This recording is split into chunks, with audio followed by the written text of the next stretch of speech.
देखिए, आज हम जो टॉपिक शुरू करने जा रहे हैं इसका नाम है ट्रेन और इससे जुड़े हुए क्वेश्चंस आज हम करेंगे। सबसे पहले इसका बेसिक डिस्कस कर लेते हैं, फिर इसके क्वेश्चंस की तरफ हम चलेंगे, है ना। तो आप एक बात समझ लीजिए कि हमने समय दूरी भी पढ़ा, समय दूरी भी इसी का पार्ट है, लेकिन इस चैप्टर में हमेशा जो क्वेश्चंस आएंगे वो हमेशा होंगे पार करने वाले। ठीक है, पार करना या जिसको हम बोलते हैं क्रॉसिंग। तो अब ट्रेन है तो कुछ ना कुछ पार तो करेगी। अब पार कुछ भी चीज को किया जा सकता है ना। हो सकता है ट्रेन एक प्लेटफॉर्म को पार करे, ठीक है, ट्रेन एक प्लेटफॉर्म को पार करे, ट्रेन एक पेड़ को पार करे, ट्रेन एक पोल को पार करे, ठीक है, सिग्नल का पोल जो होता है खंबा उसको पार कर जाए, ट्रेन एक ब्रिज को पार कर जाए जिसको पुल हम बोलते हैं, है ना, ट्रेन किसी दूसरी ट्रेन को पार कर जाए। तो कहने का मतलब है कि किसी ना किसी चीज को पार किया जाएगा। इस चैप्टर में हम जितने भी क्वेश्चंस करेंगे उसमें किसी ना किसी चीज को पार किया जाएगा, उससे जुड़े हुए क्वेश्चंस यहां पर करवाए जाते हैं। ठीक है ना। चलो, तो अब इसका पहले तो आप बेसिक समझ लो कि यहां पर क्या करना होता है। सबसे पहले आप अच्छे से समझिए, आपने एक फॉर्मूला पढ़ते आए हो, वो है चाल बराबर दूरी बटे समय। ये आपने फॉर्मूला पढ़ा है ना। लेकिन ये वाला फॉर्मूला जो है यहां पे थोड़ा सा मॉडिफाई हो जाएगा, और यहां पर हम जो फॉर्मूला यूज करने वाले हैं जिससे सारे क्वेश्चन सॉल्व होंगे वो क्या रहेगा, वो ये रहेगा कि ये पहले तो चेंज हो जाएगा, समय इधर चाल इधर हो जाएगी। मतलब आप यहां पर इस चैप्टर में यूज करोगे दूरी बटे चाल बराबर समय। इस फॉर्मेट को आप यहां ज्यादातर यूज करोगे। लेकिन अब मैं आपको सबसे खास बात बताता हूं, यहां पे दूरी का मतलब यहां पे कभी ऐसे क्वेश्चन नहीं आएंगे, है ना, कि 2 किलोमीटर लंबाई की दूरी हमें तय करनी है, ट्रेन की चाल कुछ दी हुई है, तो बताइए इसको कितना समय लगेगा। ऐसे सवाल अगर होंगे तो ये आपसे समय दूरी में पूछे जाएंगे। यहां पे दूरी का मतलब दूरी कभी नहीं रहेगा। इस चैप्टर में दूरी का मतलब, अब इस फॉर्मूले को मॉडिफाई कर रहा हूं, इस चैप्टर में दूरी का हमेशा मतलब रहेगा लंबाई। क्या रहेगा? लंबाई। अब लंबाई किसी भी चीज की हो सकती है, लंबाई ट्रेन की हो सकती है, लंबाई प्लेटफॉर्म की हो सकती है, लंबाई पुल की हो सकती है, ठीक है, लंबाई सुरंग की हो सकती है। तो किसी भी चीज की जो लंबाई होगी उसको यहां पर दूरी माना जाएगा। इतनी बात क्लियर है? किसी भी चीज की जो लंबाई होगी उसको यहां पर दूरी माना जाएगा। इतनी बात क्लियर है? चलो, चाल, तो चाल यहां पे चाल ही रहेगी। चाल मतलब स्पीड, है ना। लंबाई मतलब यहां पे आ गई है लेंथ। ओके, चाल, तो चाल के लिए दो ही चीज हो सकती है, या तो यहां ट्रेन चलेगी या यहां पे आदमी चलेगा। तो इनकी जो भी चाल होगी, जो स्पीड होगी वो आ जाएगा। रहा सवाल समय का, तो समय यहां पे हमेशा लिया जाएगा पार करने में लगा समय। पार करने में लगा समय ये हमेशा यहां पे लिया जाएगा, ठीक है, जिसको हम क्या कहेंगे, जिसको हम कहेंगे टाइम। अब मैं दूसरी आपको एक और इंपॉर्टेंट बात बता रहा हूं, वो ये कि ये चैप्टर हमेशा मीटर प्रति सेकंड में चलता है। मतलब लंबाई आपको अधिकतर मीटर में दी रहेगी, चाल आपको अधिकतर मीटर प्रति सेकंड में दी रहेगी, और समय आपको अधिकतर सेकंड्स में दिया रहेगा। ठीक है, तो ये चैप्टर, क्योंकि ट्रेन की लंबाई किलोमीटर में नहीं होती है, ट्रेन की जो लंबाई है वो मीटर में होती है ना, तो इसलिए मीटर और सेकंड इस चैप्टर की सबसे कॉमन यूनिट्स रहेंगी। फिर मैंने आपसे कहा था कि किलोमीटर प्रति घंटे अगर दिया हुआ है और उसको आप 5/18 से गुणा कर दो तो मीटर पर सेकंड में बदलता है। 5/18 कहां से आया, ये मैंने आपको समय दूरी वाले चैप्टर में बताया था हल करके। और मीटर पर सेकंड दिया हुआ है, उसको आप अगर 18/5 से गुणा कर दोगे तो वो ऑलवेज किलोमीटर प्रति घंटे में कन्वर्ट हो जाएगा। ठीक है, इतना सबको समझ में आया? तो अब मैं आखिरी बात आपको फिर बोल रहा हूं कि ये जो फॉर्मूला है, हम इस चैप्टर के सभी प्रश्न इस फॉर्मूले से करने वाले हैं जो मैंने लिखवाया। आपको कोई भी क्वेश्चन आ जाए, आप बस इस फॉर्मूले को अपने दिमाग में बैठा लेना, आप सारे क्वेश्चन इस फॉर्मूले से करने वाले हैं। बोलो, क्लियर है? बताओ जल्दी से,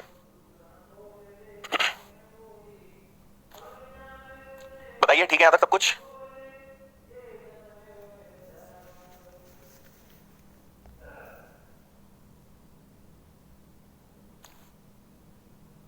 जल्दी बता दो सब कुछ ओके है, फिर क्वेश्चन शुरू करेंगे, फिर मत बोलना, ठीक है। चलो, अब दूसरी बात सुनो। एक चीज आप याद रखना कि कभी भी ट्रेन किसी पेड़ को पार करे, पेड़ मतलब क्या हो जाएगा, ट्री, है ना, कभी किसी सिग्नल के पोल को पार करे, सिग्नल पोल, सिग्नल का खंबा पार करे, ट्रेन कभी किसी आदमी को पार करे, तो आपको एक बात पता है कि इनकी तो कोई लंबाई होती नहीं, है ना। तो जब भी इनको पार किया जाएगा तो इनकी लंबाई नहीं होती, तो वहां पे हमेशा ट्रेन की लंबाई लेते हैं, है ना। आपने सुना होगा जिसका कोई नहीं होता उसका भगवान होता है, सुना है ना। इस चैप्टर में जिसका कोई नहीं होता उसका कौन होता है, ट्रेन होता है। जिसकी लंबाई नहीं होगी उसके लिए आप किसकी लंबाई लेंगे, ट्रेन की लंबाई लेंगे। लेकिन अब आप बोलोगे सर जिसकी लंबाई होती है उनका क्या करना है, जैसे प्लेटफॉर्म पार करेंगे तो क्या करना है, ब्रिज, ब्रिज मतलब पुल, है ना, टनल, टनल मतलब सुरंग, या कोई दूसरी ट्रेन आ जाए सामने से या बाजू से गुजर जाए तो क्या करना है। तो जिनकी लंबाई होती है उनकी लंबाई तो लेंगे, लेकिन तब भी ट्रेन की लंबाई हमेशा लेंगे। मतलब किसी की लंबाई नहीं होगी तो ट्रेन की लंबाई लेना है, लेकिन जिनकी लंबाई होती है उनकी लंबाई तो लेंगे, साथ ही साथ ट्रेन की लंबाई जरूर लेंगे। मतलब ट्रेन की लंबाई हर हाल में लेना है ना। फिर जैसे जैसे क्वेश्चंस करेंगे आपको ये बात समझ में आ जाएगी। फिलहाल इतना याद रखें, जिनका कोई नहीं उनका ट्रेन, और जिनका जिनका कोई ना कोई होता है उनका भी ट्रेन। ट्रेन आपको हर हाल में लेना है, ठीक है। तो ये रहा आपका पहला सवाल, इसको आप पढ़िए जल्दी से, फिर मैं आपको इसको सॉल्व करके बताता हूं।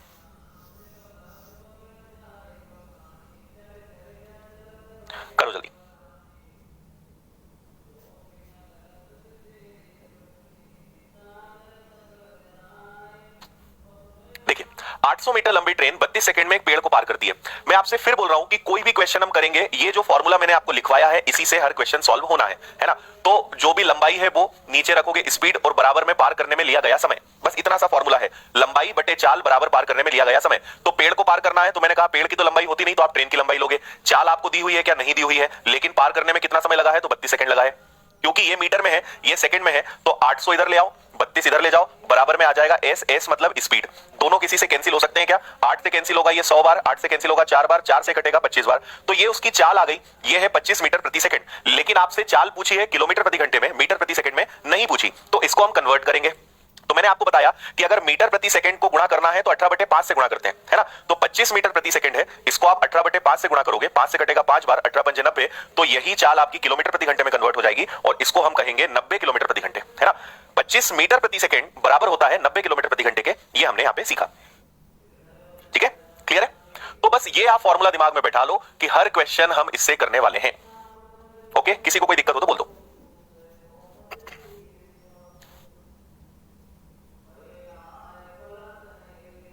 चलो क्लियर है, आगे बढ़ेंगे। इसका आंसर बताइए, पहले क्वेश्चन को अच्छे से पढ़ना बस।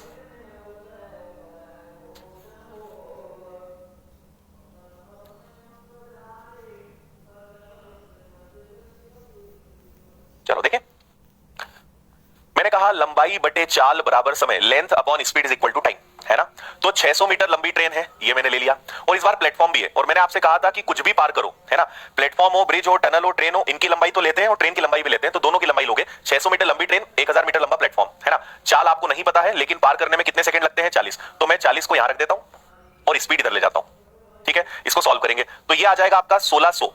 ठीक है, 1600 और बटे में 40, आगे आपने हल किया तो ये आ गया 40 मीटर प्रति सेकंड। क्योंकि ये मीटर प्रति सेकंड है, इसको किलोमीटर प्रति घंटे में बदलना पड़ेगा, तो 40 गुणा 18/5 करोगे, 5 से कैंसिल होगा 8 बार, और 18 × 144, तो यही चाल किलोमीटर प्रति घंटे में 144 किलोमीटर प्रति घंटे होगी, मतलब ऑप्शन नंबर डी। ठीक है, 144 परम सत्य, 144 को लॉक कर दिया। वेरी गुड, चलो आगे इसको करो। बहुत इजी चैप्टर लगेगा आपको, अगर आपने कंसेप्ट अच्छे से समझा ना, बहुत इजी लगेगा।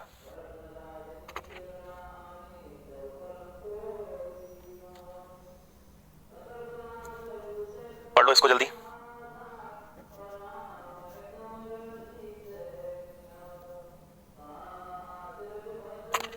चलो, 400 मीटर लंबी ट्रेन 2/3 मिनट में एक आदमी को पार कर जाती है। एक 750 मीटर लंबे प्लेटफॉर्म को पार करने में कितना समय लगेगा?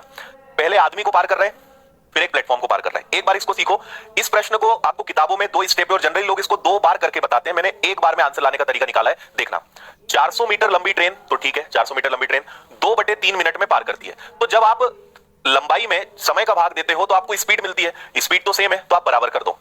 यही ट्रेन मतलब 400 मीटर लंबी ट्रेन जब 750 मीटर लंबे प्लेटफॉर्म को पार करेगी तो कितना समय लगेगा? हम दोनों को बराबर रख सकते हैं। आप क्या कर रहे हो, लंबाई में समय का भाग दे रहे हो तो स्पीड आएगी, तो लंबाई बटे समय बराबर स्पीड, लंबाई बटे समय बराबर स्पीड, तो समय तो दोनों केस में, चाल तो दोनों केस में बराबर है ना, इसलिए हमने दोनों को बराबर ले लिया। फिर से सुनो, 400 मीटर लंबी ट्रेन 2/3 मिनट में एक आदमी को पार करती है। वही ट्रेन 750 मीटर लंबे प्लेटफॉर्म को कितने समय में पार करेगी?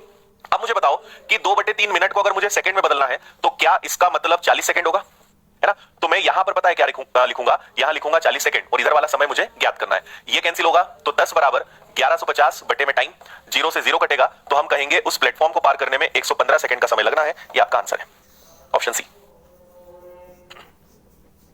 समझ गए? 2/3 मिनट नहीं है ना, इसलिए हमने उसको सेकंड्स में कन्वर्ट किया।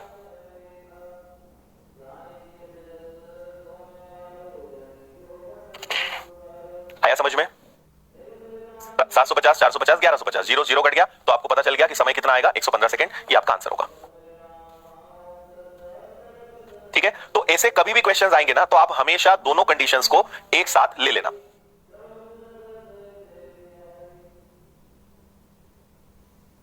अच्छा मुस्कान, आप तो बस सिलेक्शन ले लो, बस वही हमारे लिए गिफ्ट है। चलो आगे बढ़े, इसको करो।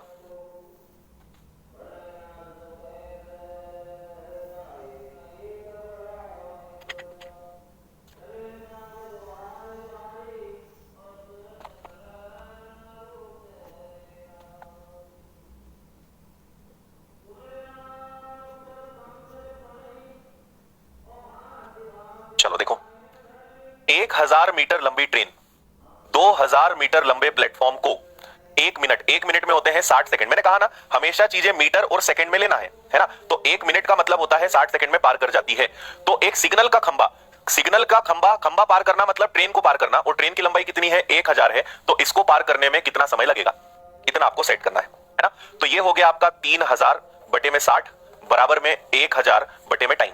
3 जीरो से आपके 3 जीरो गए, 3 से ये 20 बार कटा, तो एक सिग्नल के खंबे को पार करने में 20 सेकंड का समय लगेगा। ये आपके प्रश्न का आसान सा आंसर है। वेरी गुड, एकदम सही।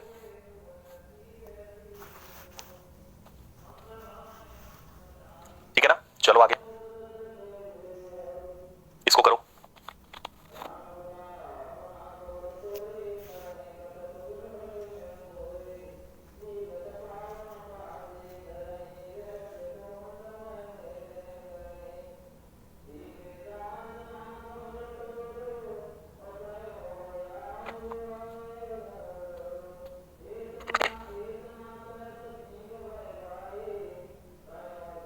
चलो देखिए, 650 मीटर लंबी ट्रेन, 650 मीटर लंबी ट्रेन 850 मीटर लंबे प्लेटफॉर्म को 5/6 मिनट, 5/6 मिनट को अगर मैं कन्वर्ट करूंगा तो ये 50 सेकंड आएगा, है ना। 50 सेकंड में पार कर जाती है। तो 1152 मीटर लंबे प्लेटफॉर्म को, पुल को, है ना, 1152 मीटर लंबा पुल है, इसको पार करना है। और मैंने कहा है कुछ भी पार करो, लेकिन एक गलती मत करना, ट्रेन की लंबाई जरूर लेना, ट्रेन की लंबाई हमेशा लेना ही है। इसको पार करने में कितना समय लगेगा ये आपसे पूछा गया है। ठीक है, तो देखो इसको हम देखेंगे 14 और 1 1500, 1500 बटे में हो जाएगा 50 बराबर में हो जाएगा 11 और 6 और 5 17 1800, 1802 बटे में आ जाएगा टाइम। इसको कैंसिल करोगे तो ये आ जाएगा आपका 30, ये आ जाएगा आपका 1802 बटे में टाइम। तो कुल मिलाकर आपको 1802 में 30 का भाग देना है। थोड़ी देर के लिए आप अगर देखो, मान लो ये 1800 होता तो पूरा पूरा 60 बार भाग जाता, लेकिन 2 बचेगा और 30 बचेगा, है ना। तो 60 से ही 2/30 ऑप्शन में है, बस यही उसका समय है सेकंड में, मतलब ऑप्शन डी आंसर होगा। देखो कितना आसान था, कैलकुलेशन था बस। इनको जोड़ दिया 1550 30, इन दोनों को जोड़ दिया 1802, 30 का भाग दोगे। सोचो थोड़ा सा, अगर 1800 होता तो 30 का भाग पूरा पूरा 60 बार जाता ना, मतलब शेषफल रिमाइंडर कितना बचेगा 2, इसलिए 2/30 लिख दिया। ऑप्शन ऐसे थे, नहीं तो हम चाहे तो स्कोर कैंसिल कर सकते थे, पर उन्होंने कैंसिल नहीं करा तो हमने भी नहीं किया। ठीक है ना, चलो सबको समझ में आ गया है तो आगे बढ़ जाते हैं। इसको पढ़िए, इसका आंसर अब आना चाहिए भाई सभी का, करो जल्दी।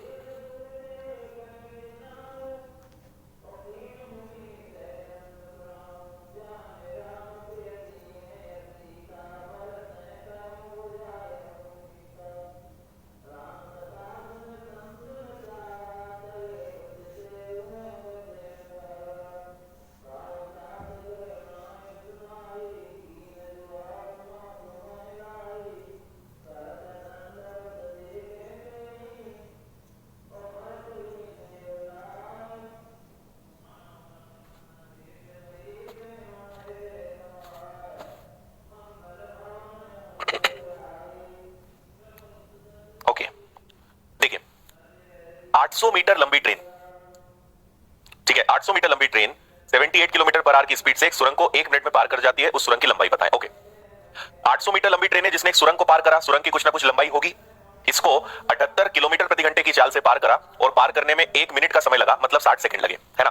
तो आप क्या करेंगे, 800 प्लस एक्स 78, 78 किलोमीटर प्रति घंटे को मीटर पर सेकंड में बदलेंगे और ये 60, इसको मैंने इधर ले गया, है ना। अब इसको सॉल्व कर लेते हैं। तो 6 से कैंसिल हो जाएगा 3 बार, 6 से कैंसिल हो जाएगा ये 20 बार, 3 से ये कैंसिल हो जाएगा क्या 26 बार। ठीक है ना, तो इसको आप करोगे तो ये 800 प्लस एक्स ही रहेगा। ये आपका हो जाएगा 26 पंजे 130, 130 का दुगना, ठीक है ना, 3 दूनी 6 और 3 छह 18, ये भी ठीक है। ये आपका हो गया 3 6 दिया, अरे ये 10 बार कटेगा ना, सॉरी ये 10 बार कटेगा, ठीक है। तो ये आ जाएगा आपका 1300, है ना। तो एक्स का मान कितना आ जाएगा, 1300 में से 800 गया, तो जो पुल यहां पे है या जो सुरंग है वो कितने मीटर लंबी है, 500 मीटर लंबी है, ऑप्शन बी बिल्कुल सही। क्या बात है, तुम लोग तो बहुत फास्ट आंसर दे रहे हो आज, बहुत ज्यादा दिमाग चल रहा है आज तो। समझ में आया, 800 मीटर लंबी ट्रेन एक सुरंग को 78 की स्पीड से 1 मिनट में पार करती है। इसको इधर ले गए, 5/18 से गुणा किया ताकि मीटर पर सेकंड बन जाए, हल किया, 1300 आया, 800 गया, 500 आ गया, ये है आपकी सुरंग की लंबाई, बस। ठीक है ना, चलो आगे। ये लो एक बहुत ही बेहतरीन सवाल, करिए।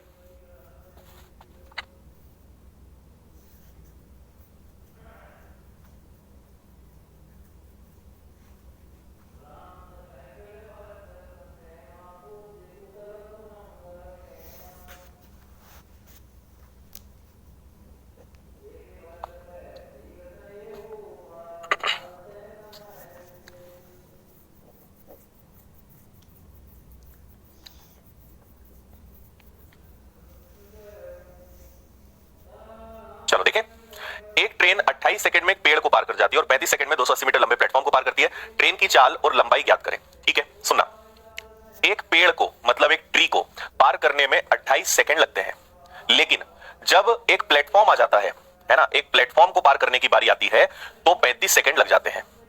अब आप एक चीज समझो, उन्होंने ये तो प्रश्न बोल दिया, लेकिन आपको लगाना है अपना दिमाग। कैसे लगाना है? एक पेड़ को पार करने का मतलब होता है ट्रेन को खुद पार करे, ट्रेन अपने आप को। भाई पेड़ की लंबाई तो होती नहीं, तो हम किसकी लंबाई लेते हैं? ट्रेन की। और एक प्लेटफॉर्म को पार करने का मतलब होता है कि आपको ट्रेन की लंबाई तो लेना ही है, लेकिन साथ में प्लेटफॉर्म की लंबाई भी आपको लेना है। तो अब इसको आप मत देखो, अब आप ये देखो कि 28 सेकंड में ट्रेन ने खुद को पार किया और 35 सेकंड में ट्रेन तो है, एक प्लेटफॉर्म भी आ गया। तो प्लेटफॉर्म की लंबाई कितनी है? 280 मीटर, है ना। ट्रेन तो दोनों में कॉमन है, ट्रेन दोनों में कॉमन है, लेकिन क्योंकि 280 मीटर यहां लंबाई आ गई तो आपके यहां पे 7 सेकंड का समय बढ़ गया। सोचो जरा, ट्रेन पहले भी थी, ट्रेन अभी भी है, 280 मीटर प्लेटफॉर्म के कारण 7 सेकंड का समय बढ़ गया। तो आप बोल सकते हो कि 280 मीटर पार करने में 7 सेकंड का समय लगेगा। भाग दोगे तो आपको पता चलेगा कि ट्रेन की चाल कितनी है, 40 मीटर प्रति सेकंड। तो पहला ऑप्शन तो आपका यही हो गया कि ट्रेन की चाल 40 है। अब इन दोनों में से कोई सी भी हो सकती है। दूसरा आपसे पूछा है उसकी लंबाई बताओ, लेंथ बताओ। तो देखो, आप इसको कहीं भी रख दो, ट्रेन की चाल, स्पीड और अगर मैं टाइम का मल्टीप्लाई कर दूं, है ना, स्पीड और टाइम का मल्टीप्लाई कर दूं तो डिस्टेंस आ जाएगा। डिस्टेंस का मतलब यहां लेंथ होता है। तो ट्रेन की चाल है 40 और वो पेड़ को पार करेगी मतलब खुद को पार करेगी 28 सेकंड में। तो 28 का 4 गुना कितना होता है? 1120 मीटर। ये आपकी ट्रेन की लंबाई आ गई। कौन से ऑप्शन में है? ये ए वाले में है, इसलिए आंसर आपका क्या आ जाएगा? ए आ जाएगा। बताओ, आया समझ में? ए इसका बिल्कुल सही आंसर होगा।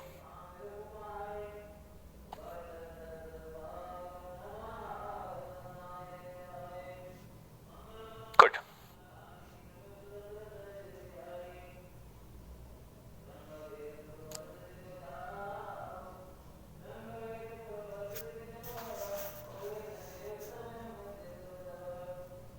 भले पार करे, लेकिन हमें यह पता है कि ट्रेन की चाल आ गई 40 मीटर प्रति सेकंड। सेकंड कैसे आया? 7 सेकंड इन दोनों का अंतर है। अगर आप इसी टाइप का क्वेश्चन है और इस बार आपसे सिर्फ लंबाई पूछी है।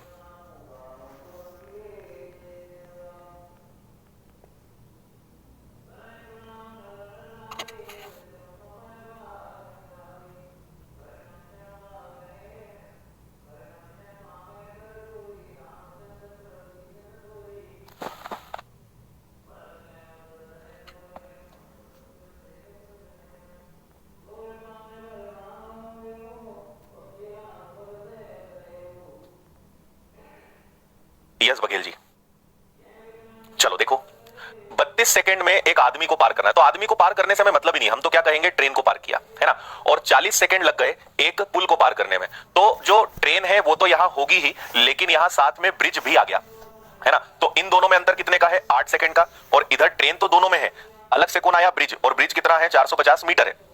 तो 450 मीटर पार करने में 8 सेकंड लगते हैं। अगर इसको सॉल्व करोगे तो स्पीड आ जाएगी, लेकिन हमें पता है कि एग्जैक्ट कैंसिल नहीं होगा, तो रहने दो। अब देखो, हमें पता है कि ट्रेन की चाल है 450/8। मत हल करो, और इस चाल से अगर उसको 32 सेकंड तक चलाया जाएगा तो ट्रेन की लंबाई मिल जाएगी। 8 से ये कैंसिल होगा 4 बार, 450 का 4 गुना कितना होता है? 1800 मीटर। क्योंकि आपको लंबाई पूछी थी ना, तो हम क्यों इसको भाग दें, दशमलव में लाए, क्यों बचना? सीधा आंसर दो ना, 1800। बोलो, ठीक है। 32 सेकंड में ट्रेन, 40 सेकंड में ट्रेन प्लस ब्रिज। तो ब्रिज आने के कारण 8 सेकंड बढ़ गए। तो ब्रिज की लंबाई 450, 8 सेकंड। इसको आपने हल किया, इसको चाहो तो आप हल कर लो, दशमलव में उसकी चाल आ जाएगी। लेकिन क्या करना, हमें तो जो भी आएगा गुणा तो 32 से ही करना है ना। और फायदा क्या है कि 8 से कट रहा है, तो सीधा आप बोल दोगे 1800 मीटर। चाहो तो दशमलव में ले आओ, फिर 32 से गुणा करो, आंसर सेम आएगा। ठीक है,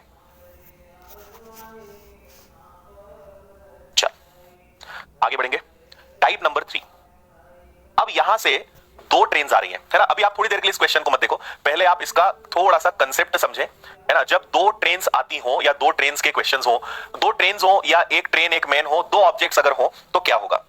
अगर दो चीजें होंगी तो उसमें दो केस बनेंगे, या तो वो सेम डायरेक्शन में चलेंगी, ठीक है, या तो वो सेम डायरेक्शन में चलेंगी या वो दोनों ऑपोजिट डायरेक्शन में चलेंगी। सोचो जरा, दो चीजें अगर होंगी, दो ट्रेन होंगी, तो या तो दोनों ऐसी जाएंगी या एक इधर और एक इधर। और हमने लास्ट चैप्टर में रिलेटिव स्पीड भी पढ़ा था, सापेक्ष चाल भी पढ़ा था, है ना।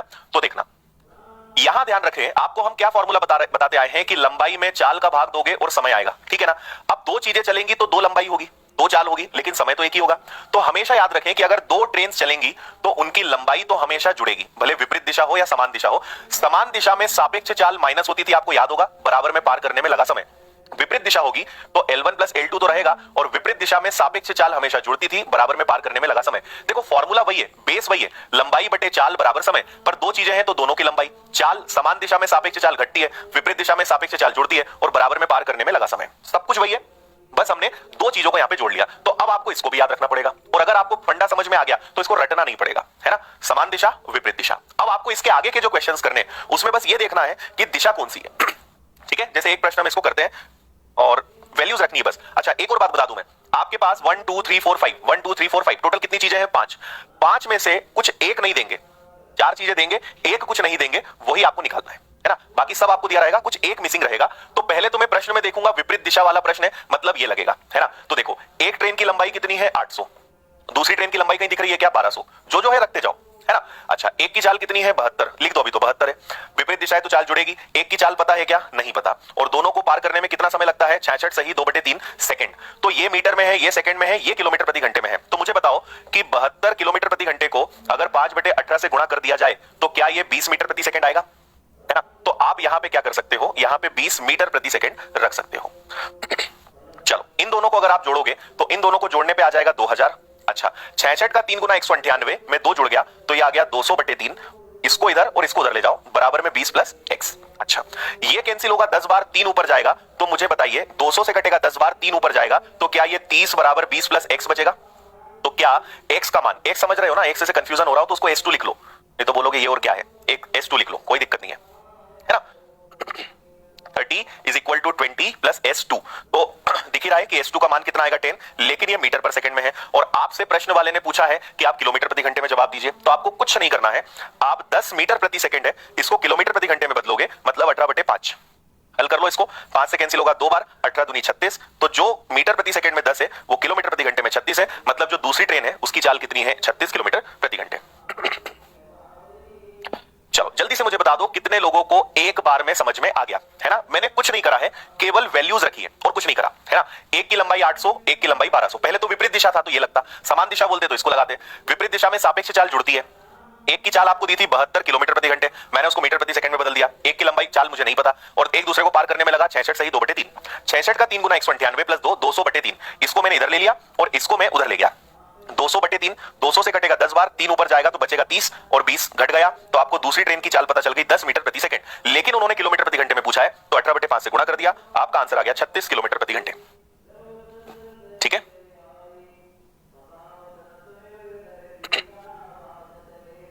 ओके।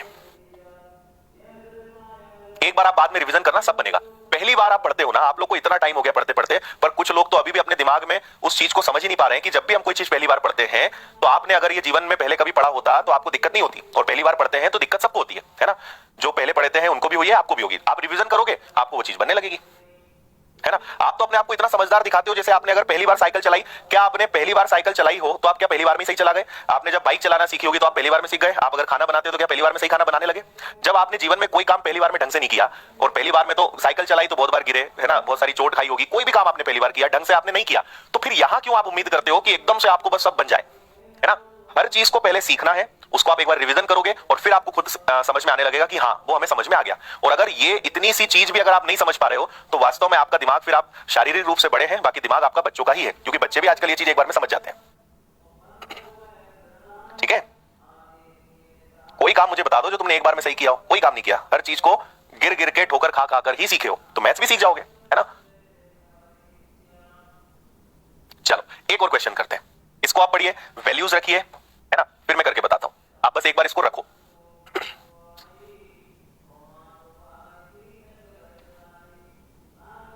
अजय तुम्हारे पास और कोई काम है या नहीं आज? क्या तुम आज कसम खा के आए हो कि आज एक बार डांट सुनना ही चाहते हो?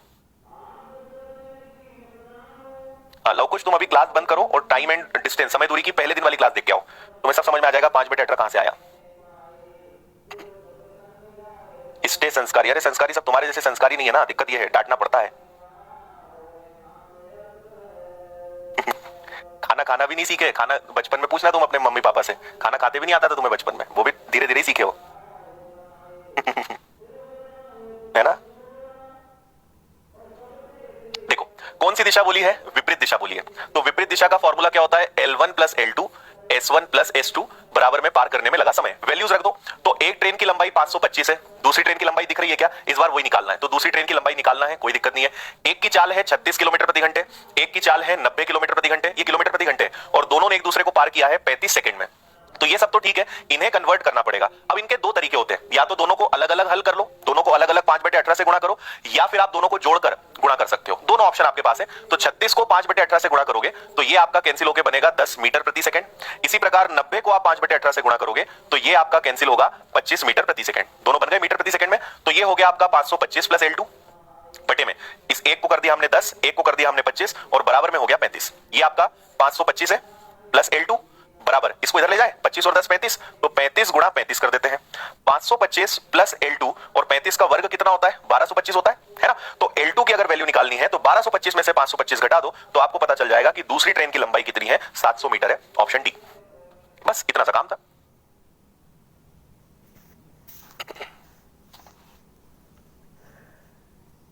बताओ आया समझ में? ये ऑलरेडी मीटर में था तो कुछ नहीं करा, लेकिन ये दोनों किलोमीटर प्रति घंटे में थे। और मैं आपको शुरू से बोलते आ रहा हूं कि इस चैप्टर में मीटर प्रति सेकंड चलेगा। मीटर प्रति सेकंड में कैसे बदलते हैं वो मैंने आपको पहले सिखा दिया है ना। तो 10 और 25 35, 35 35 1225, 1225 में से 525 गया तो आपको पता चल गया कि दूसरी ट्रेन की जो लंबाई है वो कितनी है? 700। ठीक, चलो बढ़िया, आगे बढ़े। इसको पढ़िए।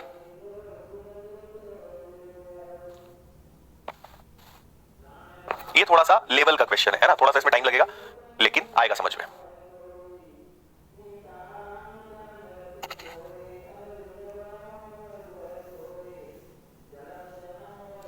हाँ देखो, एक तो तुम सब लोगों से तुम बोलो तो तुम्हारे हाथ जोड़ लूं मैं। एक तो ये चीज बोलना बंद कर दो कि ऐसा ऐसा आएगा क्या, है ना। एक तो ये बोलना छोड़ दो कि सर ऐसा प्रश्न आता है क्या। अच्छा थोड़ा सा लेवल बढ़ा दो तो कुछ लोग बोलते हैं सर इतना हाई लेवल आएगा क्या। आसान पढ़ा दो तो कुछ लोग बोलते हैं सर इतना इजी आएगा क्या।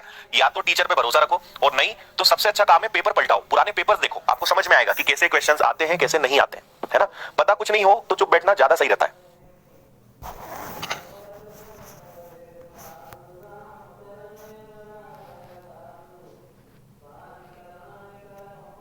अगर सिर्फ 525 होता तो भाग दे देते, L2 है तो कैसे भाग दे दोगे।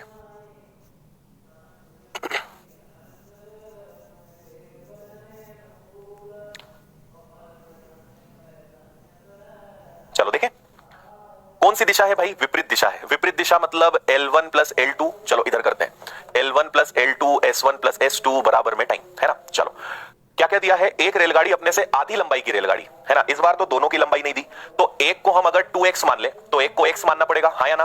उन्होंने केवल इतना बोला है कि एक की लंबाई जो है और दूसरी लंबाई की जो है ट्रेन की वो पहली वाली की आधी है। तो अगर एक को 2x मानेंगे तभी तो एक की लंबाई x होगी, उसकी आधी होगी, है ना। ये हो गया। अच्छा एक की चाल 48 है, एक की चाल 42 है, और दोनों ने एक दूसरे को कितने सेकंड में पार किया है? 12। बताओ ये सबको समझ में आया? एक ट्रेन की जो लंबाई है वो दूसरी ट्रेन की आधी है, तो एक को 2x मानोगे, पहली वाली को आप 2x मानोगे, मतलब हम L1 को क्या मान रहे हैं? 2x। तो L2 को क्या मानेंगे? इसका आधा। तो 2x का आधा क्या होगा? x। इसलिए मैंने यहां पे लिखा 2x प्लस x। इतना क्लियर है? ठीक है, चलो अब इसको हल करेंगे, लेकिन एक समस्या है। चलो इसको तो जोड़ लोगे आप तो ये आ जाएगा 3x, इसको आप जोड़ लोगे तो आ जाएगा 3x। इनको उधर ले जाते हैं तो 48 और 42 होता है 90, लेकिन ये किलोमीटर प्रति घंटे में है तो इसको गुणा करना पड़ेगा 5/18 से, और 12 आपके पास पहले से है ना। इसको हल कर लो तो 6 से भाग दोगे 3 बार, 6 से भाग दोगे इधर 2 बार, 3 से ये कैंसिल हो जाएगा कितनी बार? 30 बार, और 3 से ये भी कैंसिल हो जाएगा 10 बार, 5 दूनी 10 और 10, कुल मिला के x की वैल्यू कितनी आएगी? 100। x की वैल्यू अगर 100 है तो एक ट्रेन की लंबाई आ गई 200 मीटर और दूसरी ट्रेन की लंबाई आ गई 100 मीटर। इतना आपको समझ में आया होगा, लेकिन प्रश्न यहां खत्म नहीं होता है। उन्होंने बोला है यह रेलगाड़ी मतलब कौन सी? ये L1। ये रेलगाड़ी एक प्लेटफॉर्म को पार करती है 45 सेकंड में, तो प्लेटफॉर्म की लंबाई कितनी है? कौन सी रेलगाड़ी? पहली वाली रेलगाड़ी। तो पहली वाली रेलगाड़ी जिसकी लंबाई कितनी है? 200, ये एक प्लेटफॉर्म को पार करती है। अच्छा पहली वाली रेलगाड़ी की चाल कितनी है? 48। क्योंकि ये किलोमीटर प्रति घंटे में है तो इसको मीटर पर सेकंड में बदलना पड़ेगा, और कितने सेकंड में पार करती है? तो ये पार करती है 45 सेकंड में, तो ये मैंने 45 भी लिख दिया। अब इसको हल कर लेते हैं, है ना। तो इसको रहने दो आप 200 प्लस p, इनको सबको इधर ले जाते हैं तो 48 गुणा 5/18 गुणा 45, है ना। फिर कैंसिल करो, 9 से 2 बार, 9 से 5 बार, 2 से 24 बार, 24 का 5 गुना 120, 120 का 5 गुना 600, तो 200 प्लस प्लेटफॉर्म बराबर 600, तो 600 में से 200 गया तो जो आपका प्लेटफॉर्म है उसकी लंबाई कितनी आएगी? 400 मीटर। ये आंसर आएगा डी। मतलब इस प्रश्न के अंदर 2 प्रश्न थे, इसलिए थोड़ा सा ये कैलकुलेटिव था।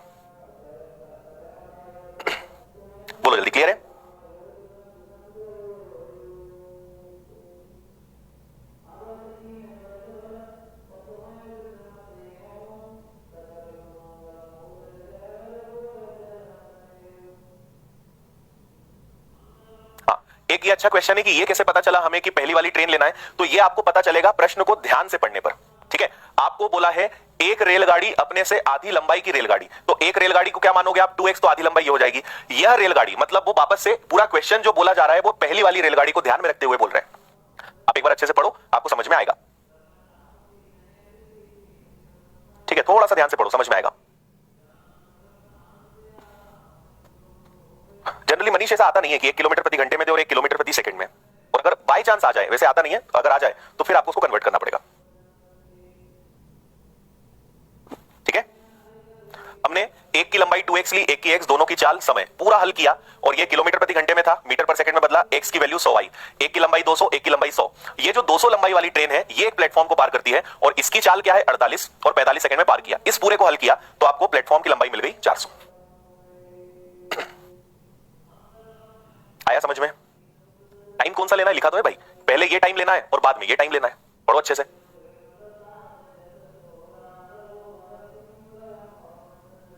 हाँ, x और x/2 मनोज मान सकते हो, पर उसमें तुम उलझ जाओगे थोड़ा सा। चलो, इसको आप एक बार फिर से और देखना, नहीं समझ में आए तो मुझे कल बोलना, मैं इसको दोबारा आपको समझा दूंगा, है ना। और आज फिलहाल हम यहीं रुकेंगे, कल इसके आगे बढ़ेंगे। हाँ ठीक है, ओके है।